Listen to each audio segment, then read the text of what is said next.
If only I had a cat that I could hold and stroke, or maybe I could curl up on my chair and try to be like a cat.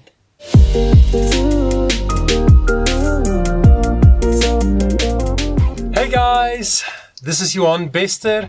Welcome to another installment of Voice Matters. This is actually episode 3, right? So if you missed episode 1 and 2, I highly recommend you go and watch it.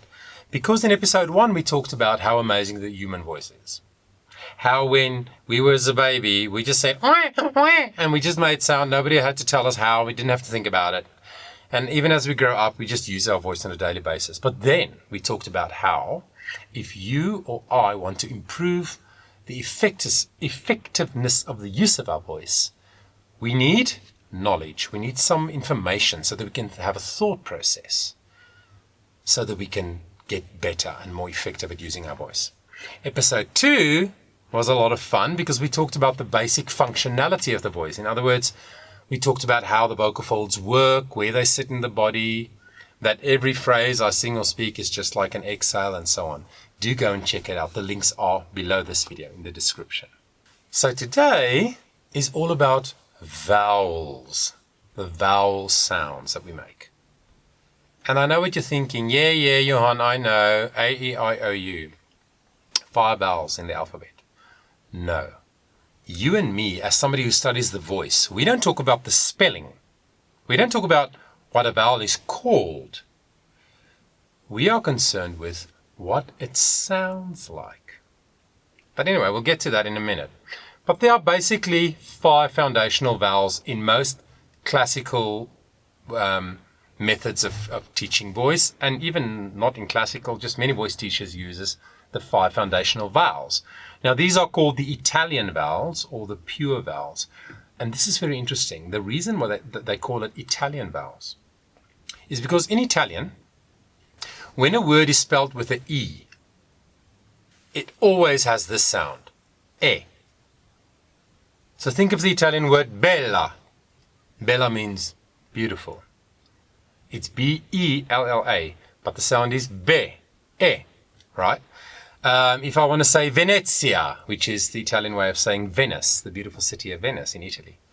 Venezia. A E is always e. So in Italian, if you see an A, it always is A. If you see an I, it always is E. So that's why thinking about vowels in a way like Italians do, or the way it appears in Italian, makes it very simple. Okay, but in my 29 years of working with people's voices, I have found that actually there are 2 more foundational vowels that I add in my methodology of teaching voice. I add those 2 vowels in. All right, so I have 7 foundational vowels, all right?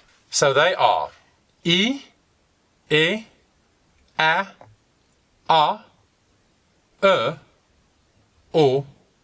and U. So the 2 that I added in to that range of foundational vowels is the A for apple and the as in de, and as in better, and as in sister. That ER spelling sound in English is a vowel. So that's why I said a cat meow has all of those vowels in it. Listen, if I do a slow motion cat, right, like a really tired cat. Meow.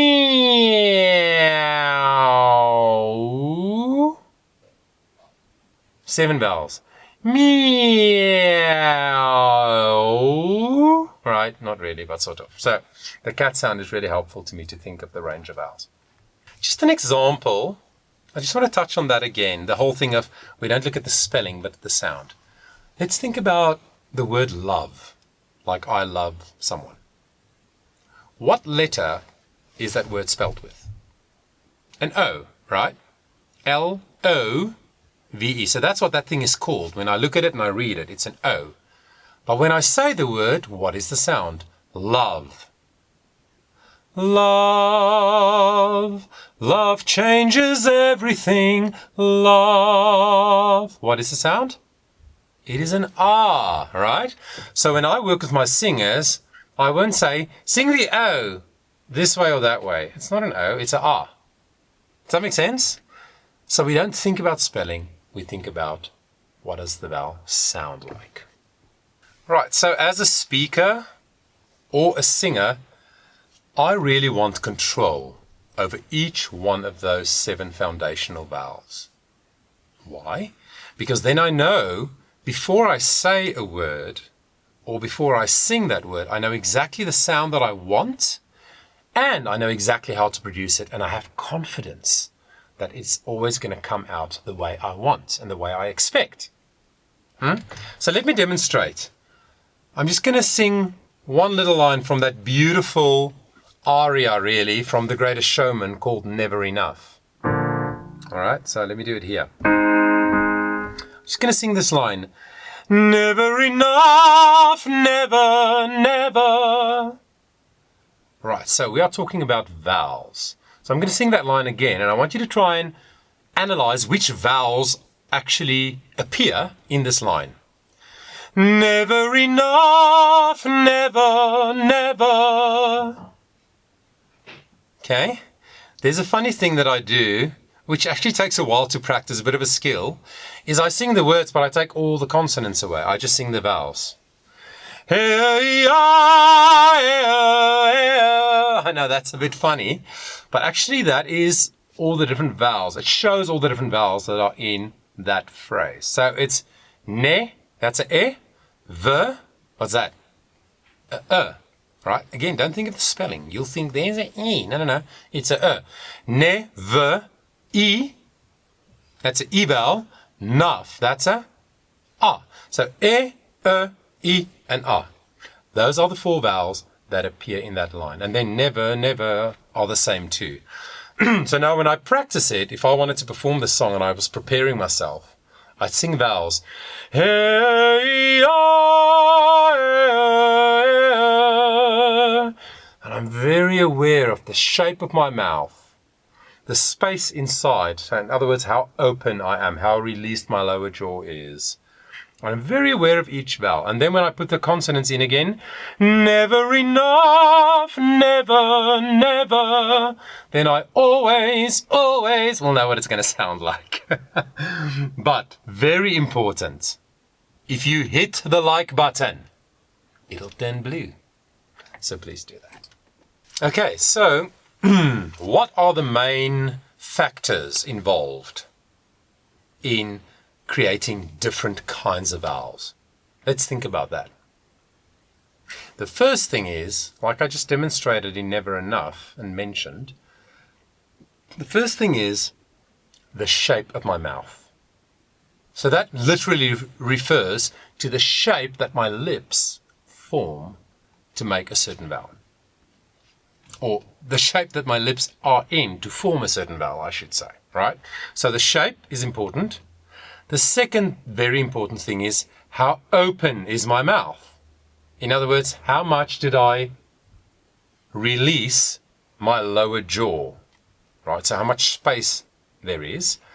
And the third thing, which we're not going to focus on today, but the third thing that determines what vowel it is the position of my tongue. So where is my tongue in my mouth when I do a certain vowel? But we're not going to focus on that today. Here's the thing. I want you to try and check out when I sing those 7 foundational vowels in a row. I'm going to connect them all. I want you to look at the shape of my mouth and the space. And I want you to see a pattern, because there is a pattern. All right, check it out.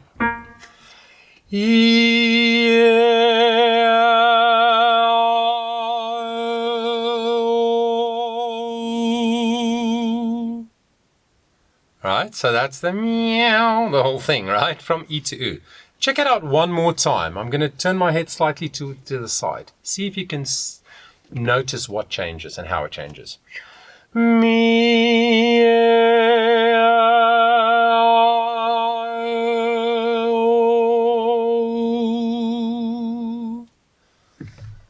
Right, now if you are a smart cookie, you would have seen 2 very obvious things, right?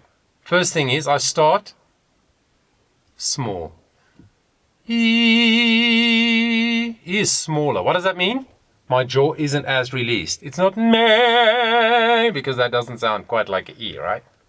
So I start small and I finish small. Right. Ooh, ee, ooh. Two small vowels at either end of the spectrum. That's very interesting, right? What happened from E towards R? What is R? The biggest of the vowels, right? So it went small, slightly bigger, slightly more open, and then the most open for R. Watch.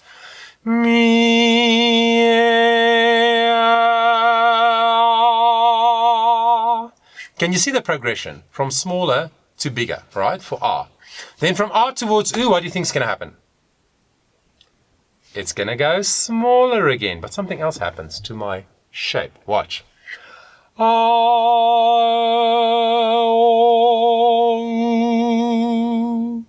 What did you notice? Round lips, right? So all those darker vowels from R towards U, we call them the darker vowels, all of them have a round shape. O, So very interesting.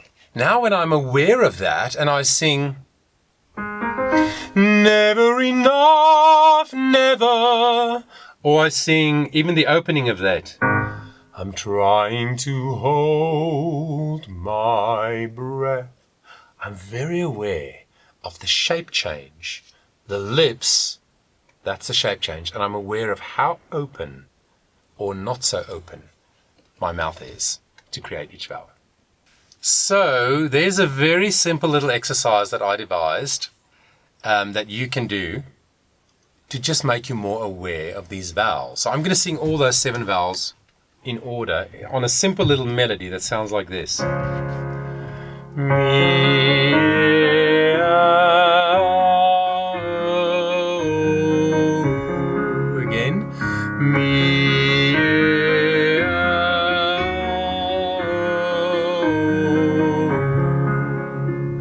Alright, so when we do a simple vowel exercise like that, we don't care about am I singing beautifully, am I hitting the pitch. It's not about that. It's about the awareness of my shape change and my space and where is my tongue. So you don't need a piano. You can just start on any note, low and comfortable, and just sing meow, right? So start with a meow.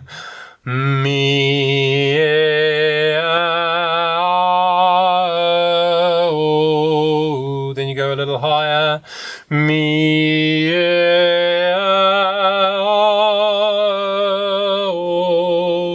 Then you go lower again. Whatever. Right? You can just do it randomly like that. You know, it's a very good idea. Do it in front of a mirror. Not always, but at least once a day. Go and stand in front of a mirror and look at your mouth while you sing those 7 vowels, right?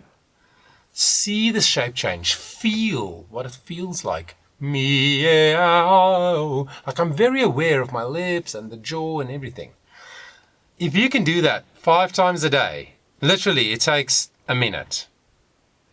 If you can do that 5 times a day for a minute, but if you do it 50 times, you'll improve much more quickly, right? This is logical. But even if you did it just for a minute, 5 times a day, you will notice in a week's time that you are so much more aware of your vowels. You make a better quality vowel, most likely, and you become very aware of how your vowels differ and which vowels are in which words. So thanks for watching this little episode on vowels. Very basic introduction, but again, I'm just giving you things to think about. I'm giving you small things to go and try out, okay? But what I would love for you to do is if you have a question, like if you do some of these exercises or things that I'm talking about and something weird happens or you hear something funny, in the comments below this video, please write me your questions. Just go, hey Johan, I'm really struggling with my R vowel. Every time I do R on a high note, it's hard, or whatever. Or just any comment you leave or any question, I'm going to make a note of that. And then, about once a month, I'm going to do a Q&A video where I might read your question and answer your question. Because always remember that your question might be thousands of other people's question as well. But you were the brave one to ask. So please leave a comment. I'd love to hear from you. Thanks again for watching, guys. I hope you enjoyed that. I really enjoyed spending the time with you. And always remember, your voice matters.